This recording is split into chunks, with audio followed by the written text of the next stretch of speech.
Você já deve ter ouvido as expressões que quem brinca com fogo faz xixi na cama, ou quem mexe em vespeiro acaba ferroado, não já? Mas antes de falarmos sobre o que aconteceu no fim de semana, é necessário entender que, quando um governo quer que o outro entenda um ponto de vista polêmico e enquanto não pode falar nada abertamente, oficialmente, se manda recados por uma fonte crível. É assim que acontece na maioria das vezes como medida de alerta informal. Quando o recado não é entendido, aí sim se chega às vias de fato. Pois um desses recados duros foi mandado ao governo brasileiro por uma fonte considerada importante e que assumiu o compromisso da veracidade das informações. Trata-se do senhor Günther Fällinger. Sabe quem ele é? É um austríaco, presidente do Comitê Europeu da OTAN, a Organização do Tratado do Atlântico Norte. Günther não ocupa um cargo político na organização, mas é considerado um influente lobista e importante consultor político da OTAN. Toda vez que ele fala, pessoas como Jens Stoltenberg, secretário-geral da organização, ouve com atenção. Günther tem livre acesso a qualquer dirigente do bloco militar europeu a hora que quiser, dado o tamanho da influência que ele exerce sobre o grupo. Agora que você já sabe de quem estamos falando, vamos conhecer o que ele disse no fim de semana. Para o autoproclamado presidente do Comitê da OTAN, o Brasil deveria ser desmantelado, subdividido em 4 territórios, sendo o Nordeste separado do restante e ficando apenas essa parte sob o comando do PT, do presidente Lula e do BRICS. Uau! Sensível isso, não é? Parece coisa de maluco, mas é bom prestar muita atenção quando uma ideia assim parte de alguém com muita influência dentro da OTAN. Ou você acha que ele falaria a esmo, apenas expressando um ponto de vista, sendo que tem uma enorme responsabilidade política e credibilidade junto ao bloco europeu? Seria mais um louco que perdeu o juízo ou um emissário disfarçado, a mando de alguém que pensa exatamente como ele e que ainda não vê a hora de se expressar oficialmente? Nós falamos aqui que a política externa brasileira poderia causar desconforto no mercado internacional, principalmente quando se trata de uma aproximação perigosa com aqueles que são considerados hostis para a comunidade ocidental, como Rússia, China e agora, e principalmente, o Irã.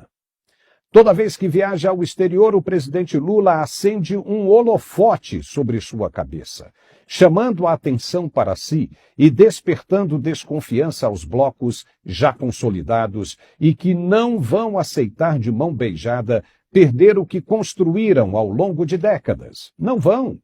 Mesmo você achando que está certo ou errado, ninguém quer perder um espaço constituído e de liderança como é ainda o atual retrato da geopolítica contemporânea.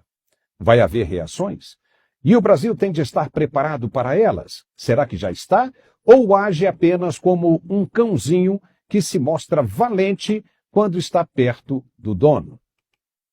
Revoltado com a participação do Brasil e principalmente do presidente Lula na cúpula dos BRICS, e com os debates a respeito de um possível mundo multipolar, Günther Fällinger usou as redes sociais para fazer graves ameaças separatistas ao país.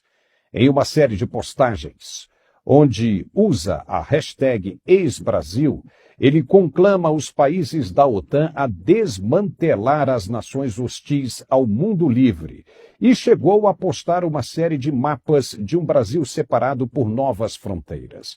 Na concepção de Günther, os BRICS seriam uma espécie de ONU paralela, articulada para dar apoio a Vladimir Putin, o ditador que dá as cartas na Rússia, e que isso não será admitido.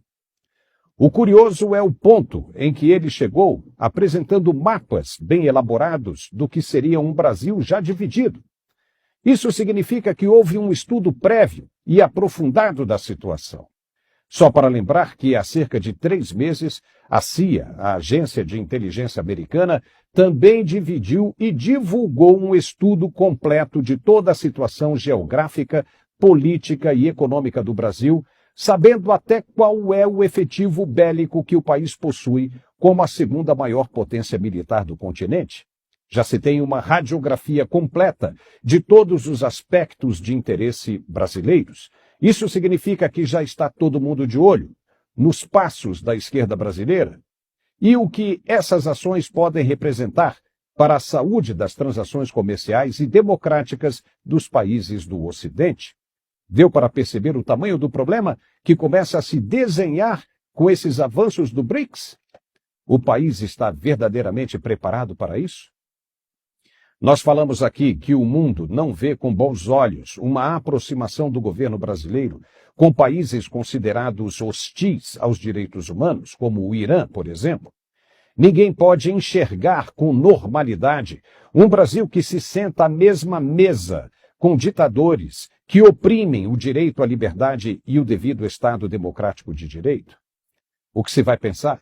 Que o Brasil vai convencer os parceiros a abandonarem a política de repressão que exercem em seus países, ou vai passar a adotar a mesma mão dura usada por eles? A Arábia Saudita, por exemplo, mandou executar no fim de semana um homem que criticou publicamente o governo. E esse país agora vai ser parte dos BRICS. Se fosse em qualquer outra época, isso seria inteiramente desconsiderado e tratado como mais um louco querendo apenas aparecer. Mas as razões atuais são preocupantes e as iniciativas brasileiras não são nada boas em se tratando de ataque direto aos atores envolvidos. O político falou até em financiar grupos separatistas brasileiros para conseguir o seu objetivo. Oh boy! Nunca na história do Brasil se falou isso como está sendo dito agora. Esse senhor, Gunther Fellinger, de novo, tem bom acesso ao topo da pirâmide política da OTAN. E o que ele diz deveria ser considerado, sim, muito perigoso. Sobretudo pelo recado que ele mandou diretamente ao presidente Lula. Ele disse, aspas, que fique claro, Lula, se você se juntar ao eixo do genocídio, farei um chamado para o desmantelamento do Brasil. Fecha aspas. Ninguém da imprensa convencional brasileira tratou do assunto e nem mesmo o Itamaraty se posicionou a respeito. A dúvida agora é saber até onde isso pode chegar. Só para se ter uma ideia, nenhum mapa geopolítico é eterno. Foi assim com a antiga Pérsia, hoje Iraque, com a Alemanha dividida em oriental e ocidental, com a Irlanda e Irlanda do Norte, mais recentemente com a Iugoslávia, que não para de se dividir entre Sérvia e Montenegro e agora Kosovo, Tchecoslováquia também e por aí vai. O Brasil é gigantesco e já tem muita gente de olho na Amazônia. Acreditar que a Rússia e a China irão conseguir proteger o país de qualquer tentativa hostil pode ser um tiro no escuro. De novo, quem procura sarna vai se coçar. Quem mexe no vespeiro vai ser ferroado. Sabe qual é o problema que a gente vê em tudo isso? É que já tem gente pensando sobre o assunto. Tem gente se articulando fora do país. E gente que pode ser perigosa sim. Está vendo como as coisas são? Estava tudo certinho, no seu devido lugar. E agora